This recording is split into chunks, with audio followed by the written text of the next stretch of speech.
পীড়িতের রীতি জানো না, করলে পীড়িত হয় বিপরীত, ঘটবে যন্ত্রণা বাবারে ঘটবে যন্ত্রণা। যেমন চিটে গুড়ে পিঁপড়ে পড়লে, যেমন সিটে গুড়ে বাবারে সিটে গুড়ে পিঁপড়ে পড়লে, সেই পিঁপড়ে লড়তে সরতে পারে না। গোলে মালে পীড়িত কইরো না, গোলে মালে পীড়িত কইরো না, গোলে মালে পীড়িত কইরো না। হ্যালো বন্ধুরা, আমি তনুশ্রী চলে এসেছি একটা নতুন ভিডিও নিয়ে। আর আজকে যাকে নিয়ে কথা বলতে এসেছি, যেই ব্যাপারটা নিয়ে কথা বলতে এসেছি, সে হচ্ছে না আমাদের ওয়াইটির একদম কারেন্ট টপিক, হট টপিক, কাল্পনিক চরিত্রকে নিয়ে কথা বলতে এসেছি। আজকে কাল্পনিক চরিত্র কান কাটা, দোকান কাটা কুত্তিতে পরিণত হয়েছে। দোকান কাটা কুত্তা বা কুত্তিদের আপনারা দেখবেন যে যারা রাস্তা দিয়ে যখন দোকান কাটা কথায় আছে, যার এক কান কাটা সে চলে গ্রামের সাইড দিয়ে, আর যার দোকান কাটা সে চলে গ্রামের মাঝখান দিয়ে। কারণ তাকে যদি মানুষ গালিগালাজ করে তাহলে কি হয়, সে শুনতে পায় না। কেই বললে এই জানোয়ার, সে শুনতেই পাচ্ছে না, তো তার তো দোকান কাটাই দুটো কানে কেটে ফেলেছে। সেই কারণে তার লাজ লজ্জা হায়া কিছুই থাকে না, যেটা বর্তমানে এই কাল্পনিক চরিত্রের হয়েছে। তোমরা দেখেছো রিসেন্ট একটা ভিডিও করেছে, যেই ভিডিওটাতে রীতিমতন ভিউয়ার্স এবং সমালোচকদের গালিগালাজ করছে, রীতিমতন গালিগালাজ করছে। বলছে জানোয়ারের বাচ্চা চিতায় যা, চিতায় যেতে বলছে। কেন না, ওর পোষ্যের খাওয়া দাওয়া এত সুন্দর যত্ন করেও, এত সুন্দর খাবার দেয়ও, তারপরেও ওর পোষ্যকে নিয়ে মানুষ প্রশ্নচিহ্ন তুলছে। ওর যে পোষ্যকে ভ্যাকসিন ঠিক টাইমে দেয়নি, সেটা নিয়ে মানুষ কথা বলছে। কারা বলছে না, যারা জানোয়ারের বাচ্চা তারা কথা বলছে। আচ্ছা বলুন তো, সমাজে ওর মতন বড় জানোয়ারের বাচ্চা আর কেউ আছে কিনা? যে জানোয়ারের বাচ্চার কার ঔরসজাত সন্তান সেটাও মনে হয় ঠিক করে ও জানে না। কারণ কেন বলছি, আজকে স্যান্ডিকে মানে কাল্পনিক চরিত্র ধলা এবং মানে কালা এবং কালীকে বলছে, তার মধ্যে কালাকে বলছে যে কালার বউ যে এত ফষ্টি নষ্টি করেছে, কালার বউয়ের গহ্বরে কতজনের সিমেন্ট আছে কালাকে দেখতে বলছে। কে বলছে? যে একাধিক পুরুষে আসক্ত হয়ে না জানি কার সিমেন্ট ওর জায়গা মতন গুজে রেখে দিয়েছে, সেই বদা বেটি আরেকজনের হাজবেন্ডকে প্রশ্নচিহ্ন তুলছে যে তোর বউয়ের গহ্বরে কতজনের সিমেন্ট আছে সেটা আগে তুই টেস্ট করা।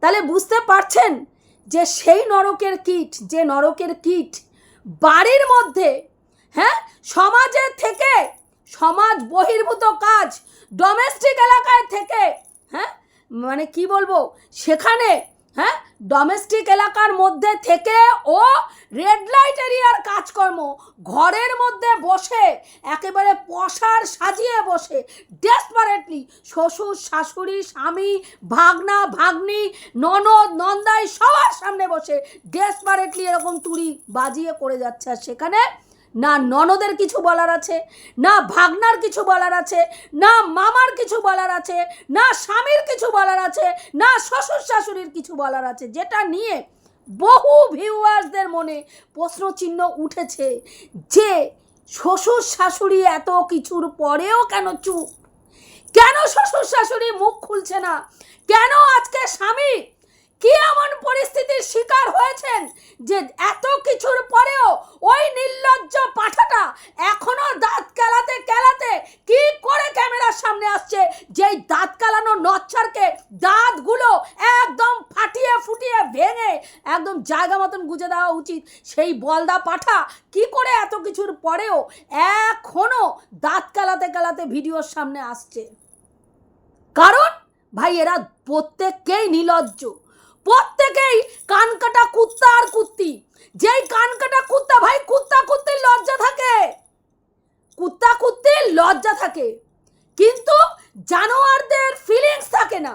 ফিলিংস থাকে না মিন্স জানোয়ারদের এই সেন্সটা থাকে না, এটা আমার বাবা, এটা আমার মা, বা এটা আমার সন্তান, বা এটা আমার বোন, বা এটা আমার ননদ, বা এটা আমার নন্দাই, এই সম্পর্কের সেন্সটা ওদের থাকে না। কিন্তু ওদের সেন্স, ওদের ফিলিংস সেই লেভেলের যেখানে মানুষ পৌঁছাতে পারে না। তাদের মানবিকতা, মানুষের মনুষ্যত্ব হারিয়ে গেলেও তারা, বিশ্বাস করবে না, আমার ঘরে একটা বিড়াল বাচ্চা দিয়েছিল আমার বাড়িতে। সেই বিড়ালের বাচ্চাটা, বিশ্বাস করবে না, যতটা না তার মায়ের কাছে থাকতো, মায়ের কাছে দুধ খাওয়াটুকু টাইমটুকু ছাড়া মানে প্রতি সময় ক্যান্ডির কাছে এসে পড়ে থাকতো। আর ক্যান্ডি কি পরিমাণে যে ভালোবাসতো ওই বাচ্চাটাকে, বিড়ালের বাচ্চাটাকে, কল্পনা করতে পারবেন না। এই থুতনির তলায় ওকে রেখে দিয়ে জিভ দিয়ে চেটে আদর করে, আর ওই বাচ্চাটাও ক্যান্ডির নাকের মধ্যে, গায়ের মধ্যে ঘষে, যদিও ঘুমিয়ে থাকতো, ওকে তুলে ওর ওই থুতনির তলায় বসার জন্য এত, তাহলে তারা তো প্রাণী, সেটা অন্য একটা জাতের পশু, তারপরেও তাদের মধ্যে এত সুন্দর ভালোবাসা। আমার বাড়িতে যারা আসতো তারা বলতো, এত ক্যান্ডি মায়াপ্রবণ গো, এই বিড়ালের বাচ্চাটা তার মায়ের কাছে যায় না, তোমার ক্যান্ডির কাজ ছাড়া করে না, ক্যান্ডি কাজ ছাড়া করে না, এত ভালোবাসে। তাহলে বুঝতে পেরেছেন তাদের মধ্যে কত মায়া দয়া। আমি পাড়ার মোড়ে পা রাখবো, আমার বাচ্চার ঘরের মানে ওর মুভমেন্ট দেখে আপনি বুঝতে পারবেন যে আমি বাড়িতে ঢুকছি, আমি বাড়িতে ঢুকছি। হ্যাঁ, যদি শরীর খারাপ হয়, একটা মুহূর্ত মাথার ওপর থেকে, আমার মাথার ওপর থেকে ওকে কেউ সরাতে পারবে না। হ্যাঁ, এগুলোকে বলে ভালোবাসা। আজকে এই যে বদা পাঠা এবং বদা পাঠি, এই যে ওয়াইটিতে, আজকে বলুন তো প্রত্যেকটা মানুষের মনে প্রশ্ন যে একটা স্কুল শিক্ষকের বাড়িতে এই ধরনের নোংরামি, এই ধরনের ইত্রামি, এই ধরনের ধ্যাষ্টামি কি করে চলছে, এবং সেখানে সেই পরিবারের প্রত্যেকটা মেম্বার কি করে স্পিকটি নট হয়ে বসে রয়েছে। নেশন ওয়ান্টস টু নো কি এর রহস্যটা কি। টাকা, এতটা হারাবাতে ঘর তো তারা নয়। সেখানে শ্বশুর মশাই রীতিমতন মোটা টাকার পেনশন পায়, হারাবাতে ঘর নয় যে আজকে কি খেয়ে কালকে কি খাবো তার উপায় নেই, সেরকমও নয়।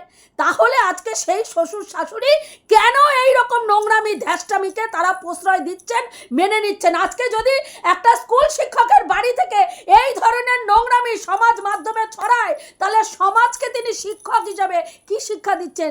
যে শিক্ষক তার ঘরের সন্তানকে মানুষ করতে পারেনি, যে শিক্ষক তার নাতিকে মানুষ করতে পারেনি, সে শিক্ষক সমাজকে কি শিক্ষা দিচ্ছে, বা সমাজের মধ্যে তার কি ভাবধারা তিনি তুলে রেখে যাচ্ছেন? যার মানুষ গড়ার কাজ, যিনি মানুষ গড়ার কাজ বিগত 60 বছর থেকে করেছেন, সে কি করছেন? আজকে এই প্রশ্নটা কিন্তু বারবার আসছে, বারবার এই প্রশ্নটা আসছে যে তিনি কি করছেন। কারণ আজকে তার বাড়ি, এমন নয় ওই বাড়িটা অন্য কারো নামে রয়েছে, বাড়ির মালিক শ্বশুর মশাই, যার পয়সায় তিনি তার সংসার চালান, তারপরেও তিনি কেন শক্ত হাতে দমন করতে পারলেন না এই ধরনের নোংরা ঘটনা, যেই ঘটনা তারই বাড়িতে থেকে তারই ছেলের বউ, তারই মেয়ের সন্তানকে নিয়ে, হ্যাঁ, মানে দিনের পর দিন এই ধ্যাষ্টামি ইত্রামি করে যাচ্ছে বাড়ির মধ্যে। কি করে তিনি সেটাকে মানে কোনো রকমভাবে কঠোরতে দমন করতে পারলেন না? কেন তিনি বা তার ছেলে কেন পারলেন না?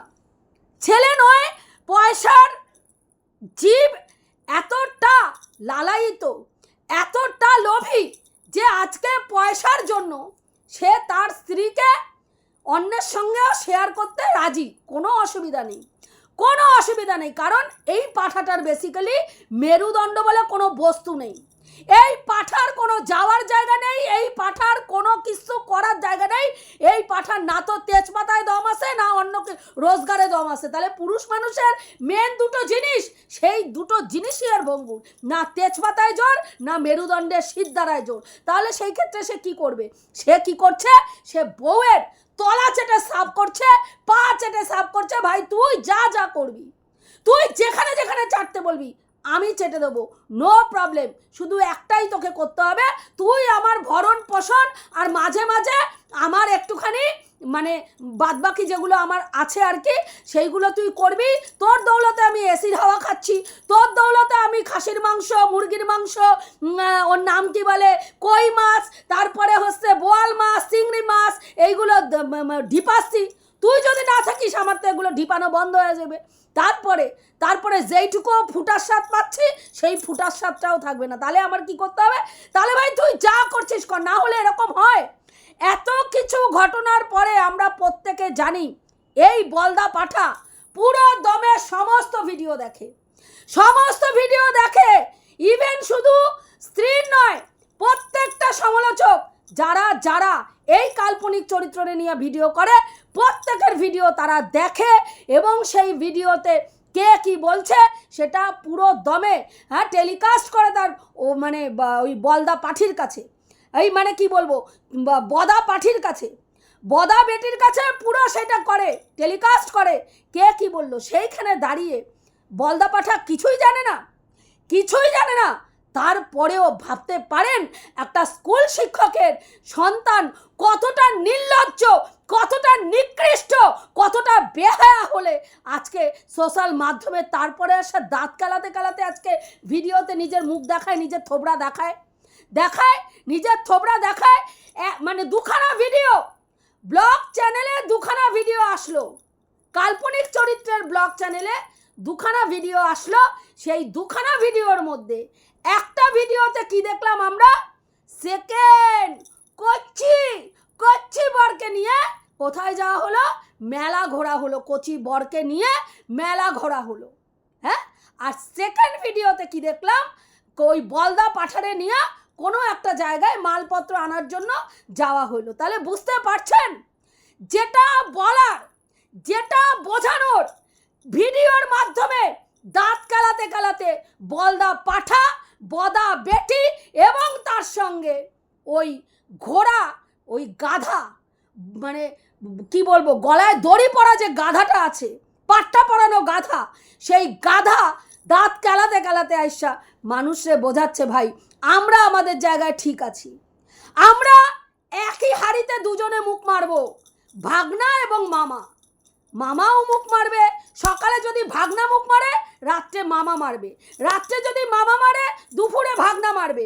এই গটআপ সেটআপে একই জিনিস দুইজনে ভাগ করে খাবো, নো প্রবলেম। তাতে কি হবে, বাড়িতে যা ইনকাম হবে বাড়ির টাকা বাড়িতে থাকবে, ফুর্তি দুজনই করবে, মামাও করবে ভাগনাও করবে। হ্যাঁ, তারপরে কি হবে, এই ফ্যামিলির বংশ বিস্তারটাও হবে না, সম্পত্তির জায়গায় থাকবে, ইনকামের জায়গায় থাকবে, আমার আয়েশ আরাম করা, আমার এসির হাওয়া খাওয়া, আমার টাইলস বসানো পায়খানায় মানে হাঁকতে যাওয়া, সমস্তটা আমার সুন্দরভাবে চলবে। তাহলে বুঝতে পারছেন কিসের জন্য আজকে এই বলদা পাঠা চুপ, কেন চুপ? এবং আজকে এর বাবা মা যিনি একজন স্কুল শিক্ষক তিনি আজকে কেন চুপ? আজকে সমাজে একটা স্কুল শিক্ষকের পরিবার থেকে যদি আমরা এই ধরনের ঘটনা জানতে পারি যে মামিকে সিঁদুর পরাচ্ছে ভাগনা, সন্তান সম ভাগনা, মানে মা আর সন্তানের অপবিত্র সম্পর্ক, যেখানে পৃথিবীর সব থেকে সুন্দর সম্পর্ক মা আর সন্তানের সম্পর্ককে বলা হয়, সেই সম্পর্ককে সমাজ মাধ্যমে তার করছে একটা স্কুল শিক্ষকের পরিবার, এবং সেইটা আমাদের মতন মানুষদেরকে দেখতে হচ্ছে। তারপরেও সেই ধ্যাসটামো, সেই মহিলার ধ্যাসটামো আমাদেরকে চোখ খুলে দেখতে হচ্ছে, আমরা কোনো কিছু করতে পারছি না, সত্যি কোনো কিছু করতে পারছে না, নিজেদেরকে অসহায় লাগছে। বিশ্বাস করুন, আমি ভাবি এদের আশেপাশের লোকরা কিচ্ছু কি জানে না, দিনের পর দিন এই ফ্যামিলিটার বাড়ির ভেতরে এই ধরনের নোংরামি চলছে, আশেপাশের লোকরা কিচ্ছু জানে না। কালকে একটা এই যে ওর নাম কি বলে, ওই ভাইজি না কে একজন মানে ছিল না যে ভিডিও করে, তো কাকিমা বলে, সেই মেয়েটার লাইভ দেখলাম যেখানে সে ইনিয়ে বিনিয়ে বলছে প্রত্যেকেই এখন অ্যাডাল্ট, কেউ যদি অ্যাডাল্ট অবস্থায় কোনো কিছু করে সেই ক্ষেত্রে তাকে কিছু করা যায় না, এবং এমনও হয়তো হতে পারে ইনিয়ে বিনিয়ে যেটা বুঝলো যে তাদের বাড়ির লোকরা এই ছেলেটার কোনো ক্ষতির ভয়ে সমস্ত জিনিসটা মুখ বুজে সহ্য করছে। কারণ ছেলেটা না বাবা না মা না ফ্যামিলির কাউকে ছেলেটা পাত্তা দেয় না, কাউকে পাত্তা দেয় না। বাবা যদি কোনো কথা বলতে আসে, ওই যে দেখলেন তো আপনারাই কালকেই একটা রেকর্ডিং শুনেছেন যেখানে বাবা বলছে যে তোর বাবা এই দেবে, তখন ছেলেটা কি বলছে, দেবে দেবে দেবে দেবে, 2 দিন বন্ধ থাকবে, 3 দিনের দিন আবার যেই কাজ করার সেই কাজ করবে। ইভেন এইটাও আমাদের সামনে আসছে, মা যখন বলছে তুই কোথায় যাচ্ছিস, মাকে ডেসপারেটলি ছেলে উত্তর দিচ্ছে কোথায় যাচ্ছি জানো তো, যেখানে গেস করছো সেখানেই যাচ্ছি। কতটা উচ্ছৃঙ্খল, কতটা মানে অমানুষ তৈরি হলে আজকে এই ধরনের নোংরা কাজকর্ম করার পরে বাবা মাকে টাইট দিচ্ছে, ভাই তোমরা যদি চুপচাপ মেনে নাও তো ভালো, যদি না মেনে নাও তাহলে এর ফল কিন্তু মারাত্মক রকমের হবে। একদিকে এই পাঠি, এই বলদা পাঠি তার শ্বশুর শাশুড়িকে এইভাবে ভয় দেখিয়ে রেখেছে, আর ওইদিকে ওই গাধা সেম জিনিস তার বাবা মার সঙ্গে করছে। তাহলে বুঝতে পারছেন আজকে এই পরিবারের ওই দুটো বয়স্ক মানুষ এবং তার ওই কচি পাঠার যে গাধা রয়েছে, সেই গাধার মা বাবার ওপর দিয়ে কি যাচ্ছে। কিন্তু আমি একটা জিনিস বুঝলাম না, ছেলে উচ্ছন্নে গেছে, মেয়েটাকেও তারা কি করে এত কিছুর পরেও এই বাড়িতে পাঠাচ্ছে। তাহলে কি মেয়েও কি তাদের কথা শুনছে না? তার মানে মেয়ে এবং ছেলে দুজনের মাথায় কি চিবিয়ে খাওয়া হয়েছে যে এত নোংরামির পরে এই নোংরা মেয়ে ছেলের সান্নিধ্যে ওই বাচ্চা মেয়েটাকে আসতে দেওয়া হচ্ছে এবং তার সঙ্গে মেলায় পাঠানো হচ্ছে, এবং সেখানে মেলায় গিয়ে দাঁত কালাতে এই বদা পাঠা আর বদা পাঠি মেলা ঘুরছে, আর ওই ছোট্ট বাচ্চা মেয়েটারও মাথা এবং মানসিকতাটাকে নষ্ট করছে। তারা চোখের সামনে, ওই মেয়েটা চোখের সামনে তার মামিকে দেখছে তার দাদার সঙ্গে ধ্যাষ্টামো করতে। আমি সত্যি বিশ্বাস করুন, আমি মনে করি না এরকম শিক্ষিত ফ্যামিলি থাকার থেকে মূর্খ থাকা ভালো। হ্যাঁ, মানুষ এই রকম শিক্ষা, এই শিক্ষার কোনো মূল্য আছে যেই শিক্ষায় এই ধরনের নোংরামি বাড়ির মধ্যে একটা মানে হার আবাদে ঘর থেকে উঠে আসা একটা মেয়ে ছেলে, এমন নয় তার শ্বশুর বাড়ি বাপের বাড়ি প্রচুর অর্থ, এমন নয় তার বাপের বাড়ি প্রচুর অর্থ যে বাবা মা টাইট দেবে, এমন নয় তারপরেও সেই মেয়ে ছেলে বাচ্চা দিতে পারেনি, বংশধর দিতে পারেনি, তারপরেও সেই বাড়ির দুটো পুরুষকে নিয়ে এইভাবে নক্কারজনক কাজ বাড়ির ফ্যামিলি মেম্বারের প্রত্যেকের সামনে ডেসপারেটলি করছে। তাহলে ভাবতে পারছেন কীরকম ভয়ঙ্কর পরিস্থিতির মধ্যে ওই দুটো বয়স্ক মানুষ আছে। ইভেন এটাও শুনলাম কাল্পনিক চরিত্রের সম্বন্ধে যে ওই মানুষ দুটোকে মেরে ফেলার জন্য সিঁড়ির মধ্যে নাকি জল ফেলে তার উপরে কাঁচ পেপার রাখা হয়েছিল, যাতে ওই ভদ্রমহিলা সিঁড়ি থেকে নামতে গিয়ে স্লিপ কাটে আর একেবারে ঠাকুরের কাছে ভগবানের নামে একেবারে মানে সব কিছু হয়ে যায়। তাহলে ভাবতে পারেন কতটা ক্রিমিনাল মাইন্ডের হলে এই ধরনের কাজ একটা মহিলা করতে পারে। আর তারপরেও সব থেকে দুঃখজনক এত কিছুর পরেও এখনো কিছু ভিউয়ার্স গিয়ে বলছে দারুণ ভিডিওটা লাগলো, তোমাকে ভীষণ সুন্দর লাগছে, চুলটা ছেড়ে তোমাকে রম্বা উর্বশী লাগছে, হ্যাঁ তুমি এরকমই চুলটা ছাড়লে ওই টেনে টুনে বাঁধার থেকে ছাড়বে, বেশি সুন্দর লাগবে, তাহলে আরও বেটা ভুলাতে পারবে। আমার কষ্ট হচ্ছিল যে সেইখানে ইনক্লুড করি যে ওই চুলটা ছাড়া সাজেশনের সঙ্গে নিচে এইটুকু লাইনও লেখেন, তাহলে আরও ভালো বেটা ভুলাতে পারবে, কারণ বেটা ভুলানো যাদের কাজ তারা ওইটাই করে। ঘেন্না লাগছে, বিশ্বাস করুন, সত্যি বলছি ঘেন্না লাগছে। আজকে যতগুলো ঘটনা আমাদের চোখের সামনে এসছে, যতগুলো পরকীয়ার ঘটনা আমাদের চোখের সামনে এসছে, সব পরকীয়ার ঘটনা একেবারে মানে একেবারে ধূলিসাৎ হয়ে গেছে, বিলীন হয়ে গেছে এর নোংরামির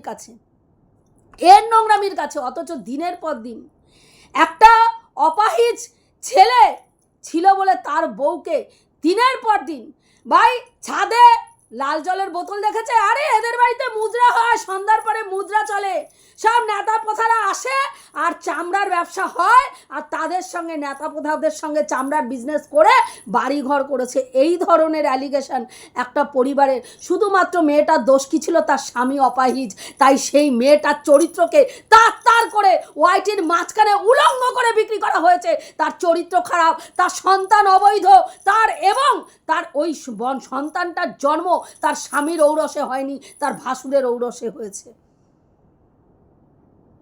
আমি ভাবি কতটা নোংরা হলে মানুষ এই ধরনের কাজ করতে পারে। এখনও মানুষকে অভিশাপ দিয়ে যাচ্ছে, এখনও নোংরামির পর নোংরামি করে যাচ্ছে। যেই রেকর্ডিংগুলো চালাচ্ছে, সমস্ত রেকর্ডিংগুলোকে আগের কথা পিছের কথা না শুনিয়ে যেখানে যেখানে ওর যতটুকু শোনানোর দরকার শোনাচ্ছে, যেখানে যেখানে কাট করার দরকার কাট করছে, তারপরে এডিট করছে, করে সেই সেগুলোকে ওর নাম কি বলে কি ভয়েসগুলোকে আমাদেরকে শোনাচ্ছে, যাতে বোঝা যায় যে ওই গ্রুপে যারা নিজেদেরকে সম্বন্ধে যেটা বলছে সেটা মিথ্যা কথা বলছে। জাস্ট কিছু বলার নাই, ঘেন্না ছাড়া, বুঝতে পারলেন? জাস্ট কিছু বলার নাই।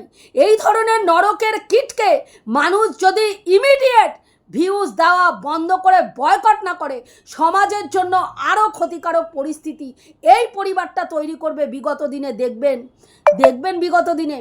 আজকে ভাবতে পারেন এত নোংরামির পরেও দাঁত কালাতে কালাতে বদা পাঠা বউ নিয়ে কোথায় যায়, আবার তারপরেও সন্ধ্যাবেলায় সকালবেলায় বদা পাঠা বউ নিয়ে কোথাও যাচ্ছে, আর সন্ধ্যাবেলায় গাধা পাঠা সন্ধ্যাবেলায় পাট্টা পরানো গাধা মেলায় ঘুরতে নিয়ে যাচ্ছে। তাহলে ভাবতে পারছেন এনজয়টা কোন লেভেলের হচ্ছে। জাস্ট ছি আর ধিক্কার ছাড়া, আর এর ভিউয়ার্সরা যারা এখনও সমর্থন করছে তাদেরকে ছি ছাড়া আর কিচ্ছু বলার নেই। এটুকুই বলার ছিল বন্ধুরা, রাখছি। দেখা হবে নেক্সট ভিডিওতে। প্রত্যেকে ভালো থেকো, তনুশ্রীদির পাশে থেকো। যেই কথাগুলো বললাম ঠিক বললাম না ভুল বললাম অতি অবশ্যই কমেন্ট করে জানিও।